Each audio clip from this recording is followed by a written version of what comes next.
If you've completed every practice SAT released by the College Board, here's what you should do next.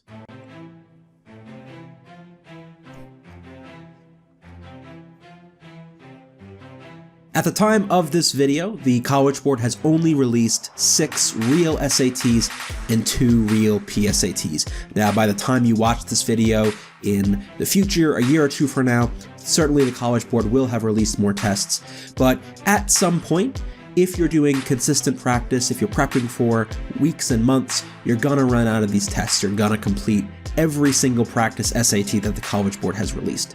So what do you do? In a previous video, which you can see right here, I talk about why you should not be using third-party test prep books as sources for practice tests. Whole bunch of reasons.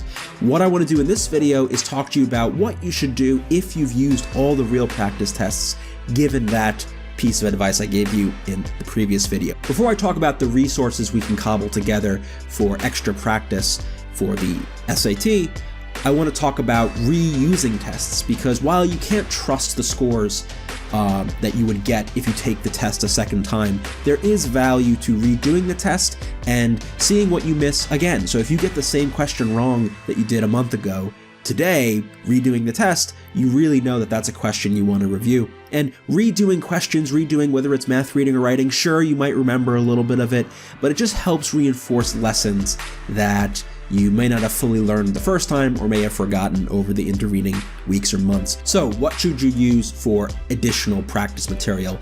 Given that we don't really want to use third-party material for full tests, and we want to use that sparingly, well, what do we do? The first thing to do, we'll go section by section. We'll start with SAT writing. This is the easiest one to deal with because ACT English tests are basically the same as SAT writing. There are some differences in content and certainly in structure. The ACT English is quite a bit longer, but really they're the same tests in format and question types. So you can absolutely use ACT English tests to practice for SAT writing.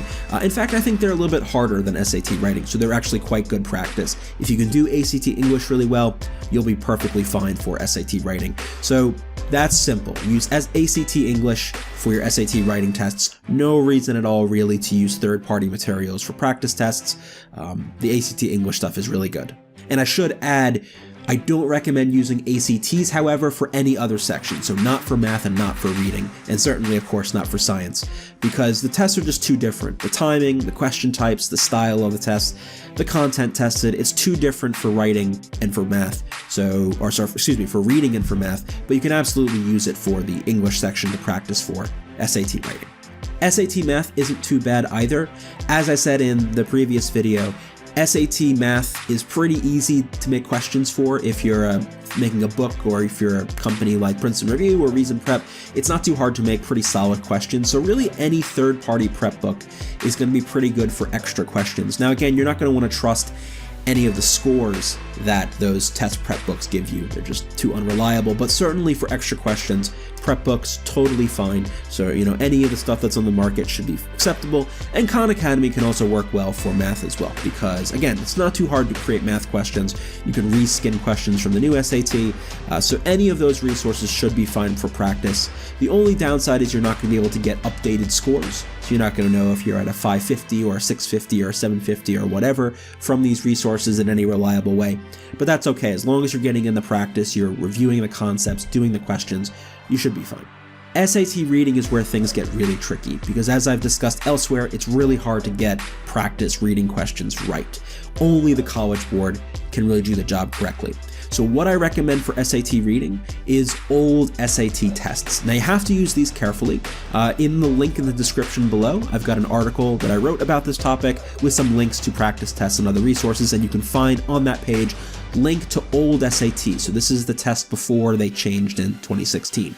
So the reason why you can use these reading tests is the question types are quite similar, and the passage types to some extent are quite similar to what you'll see on the new test. So there's enough overlap that I think there is some value to practicing old SAT reading compared to, say, looking at third-party resources or doing even Khan Academy. I don't really think is very good for reading, or ACT reading is not at all the same. So old SAT reading is quite similar. You'll want to just be a little bit careful with how you use the tests.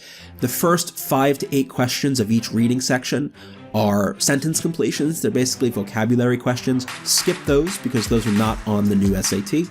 And usually some of the questions that come right after those opening sentence completion questions are short passages. You can see an example of one right here. They're just too small. They're not really something you're going to see on the new test, so skip those as well. I mean, they're not bad for, I guess, practicing your reading skills, but really what you want to focus on are the medium and long passages that come towards the end of each reading section. Also, the dual passages are pretty good. That will give you the length and the difficulty that is going to be comparable to what you're going to see on the new test.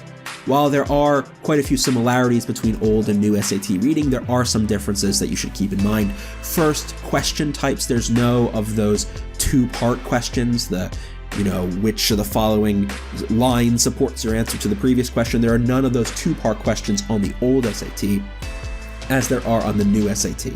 So you're not going to find any of those, unfortunately.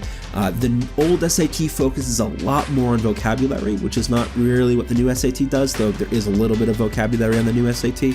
So that's a little bit of a difference. You're not going to be able to you're not going to be able to get through the test without having some advanced vocabulary that you're not really going to need for the new test. But again, it's better than nothing.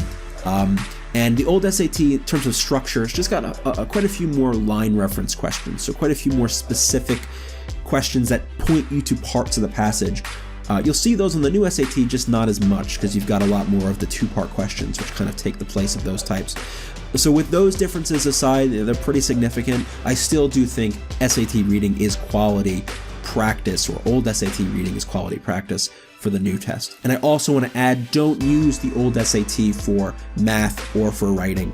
Way too different, not going to be like what you're going to see on the new test. So skip that, but you can use it sparingly, carefully, for practicing your reading skills for the old SAT, because in the end, the College Board approaches the reading on the new test in many of the same ways that they do on the old. So it should be totally fine for you to use the old reading stuff. So that's it for my recommendations. As the College Board releases more tests, hopefully this will become less and less of an issue, but in the meantime, I think these resources will help you prepare if you have run out of new official SATs. If you have any other suggestions or questions, sources, or anything that you think is helpful for you to study for the SAT when you run out of real tests, feel free to leave a comment below. Otherwise, look forward to seeing you in the next episode. To learn more about Reason Prep's SAT, SAT subject test, and ACT video courses, go to reasonprep.com/enroll, and you can find the link in the description below the video.